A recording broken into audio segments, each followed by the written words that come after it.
state, a lot of it is above the 45th, right? And so when we look, as we go north into Maine and into these regions, this is where the problem is, and it's no longer, we can no longer kind of wait for communities and leadership to say, we have a problem, what do we do about it?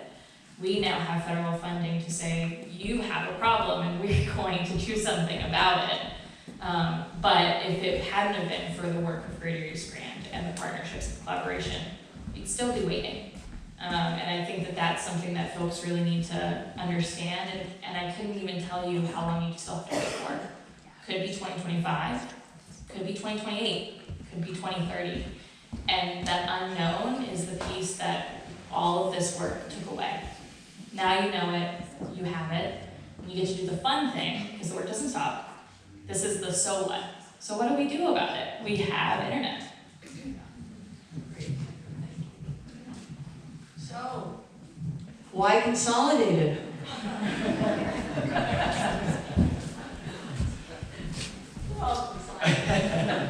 Hi everybody, my name is Simon Thorne. I'm the Senior Manager of Government Affairs for Consolidated. So let me start with just asking a question. Who here has experienced DSL? Okay, I'm really sorry. Okay, I'll start the conversation off by apologizing. So I think the answer to the question is, we recognize that DSL was an antiquated technology, right? It was something we were able to do over what we consider to be POTS lines, plain old telephone service lines, in order to get a product out there to keep up with the market. But we knew it lagged behind. And so that's why partnerships like this are really a win-win for us, right? It's very expensive to build a network, right? It's very expensive to come off copper lines and go into a fiber line. And so for us to do that on our own is just cost prohibitive. But when you have a region who's taken so much time and effort into understanding and knowing what they wanted, when you have an organization like the Maine Connectivity Authority who has some funds available, now we can start to bridge that gap, okay? And so I think one of the things that you've heard said here today is it's taken a lot of time to get here. It didn't happen overnight, but we're here today. Today, or as of Friday is my understanding, everyone here will have access to 2 gig symmetrical service. And you might say,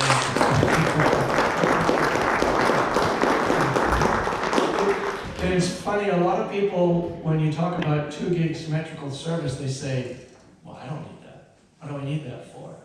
Well, think about telemedicine, okay? That is going to become a greater part of medicine for us as a whole, because you can't get to the doctor, or there's not as many doctors, or not as many office visits available.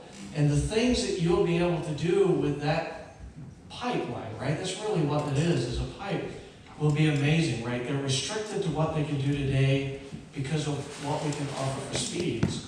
That will no longer be an issue, right? And so, interestingly enough, I'm just going to call out Mary and Elaine Abbott with just a quick, short story, okay? So we responded to the Greater East Grand region's RFP, so we knew that region, and so when Cohort 1 came along through the Maine Connectivity Authority, it was a perfect fit. We already had that engineered and ready to go. We knew it was a good project. One day I get a call from Mary saying, hey, I'd like to talk to you about broadband for Vanceboro. And I said, Vanceboro? Where's Vanceboro? Is that in Maine? She's like, oh yes, I can assure you it's in Maine. So after using my friend Google, I realized she was telling me the truth. And that project came together because Mary started that conversation, and Elaine literally chased towns down to help pull a project together that was complemented by the work that was done through the Greater East Grand region. And so now the Greater East Grand region and Vanceboro, Topsfield, Wake, Talmadge, Coosa, all have that available 2 gig symmetrical service, which we believe is future-proof, because in the future we will increase that to 10 gig symmetrical service, which most people say, that's ridiculous, you don't need it. We will need it, right? I commend the Maine Connectivity Authority for setting the speed at 100 over 100, because that's really what we need. That's going to be the minimum of what we will need, and it will simply grow from there. So we were elated to become a part of the project, and you can see a bunch of ribbons down front where we'd like to celebrate the fact that the network is here, that it is built and service is available. So. Simon.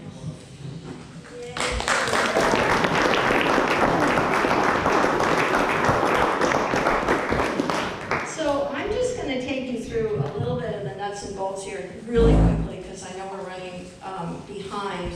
And I don't know, does this show up? Yeah. There's two slides here. One is the Greater East Grand Region slide, which is from 20, does it have the dates on it? No, it kind of comes out kind of crummy on this. Anyways, from 2020. We started planning in 2020 for this, all the way to it being funded in December or January of 2023. I mean, it was funded in January of 2023. It took a year for the contracts and agreements to get finalized because it was so new, right?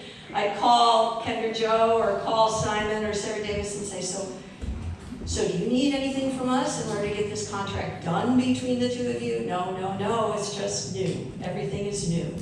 So then another year later, here we are in October of 2024. That's a 4-year, right? Did I count correctly?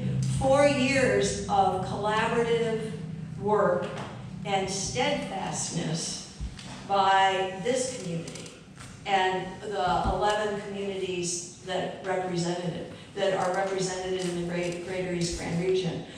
This slide, which you can't see very well because it's not projecting correctly, is all of on the left-hand side are all of the people that help make that possible. From the members of the planning committee, the local planning committee, to all the mentors and advisors that we tapped into in order to get the information that we needed in order to plan.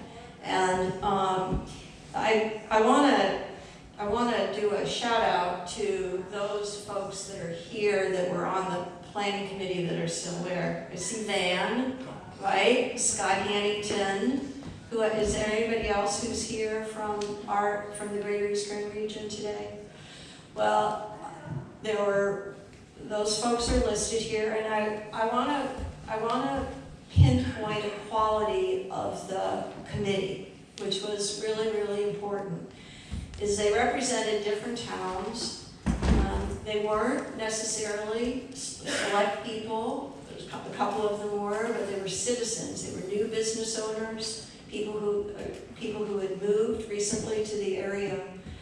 The quality that they all shared when they would disagree with each other, which they did on many, many topics, but they were incredible stewards of their citizens in their towns. And that was the part about the conversations and the planning that made all the difference in the world. And why this didn't stumble is because they came to the table with everybody's best interests in mind, from a tax standpoint, from an accessibility standpoint, from an affordability standpoint. They had all of those interests in mind.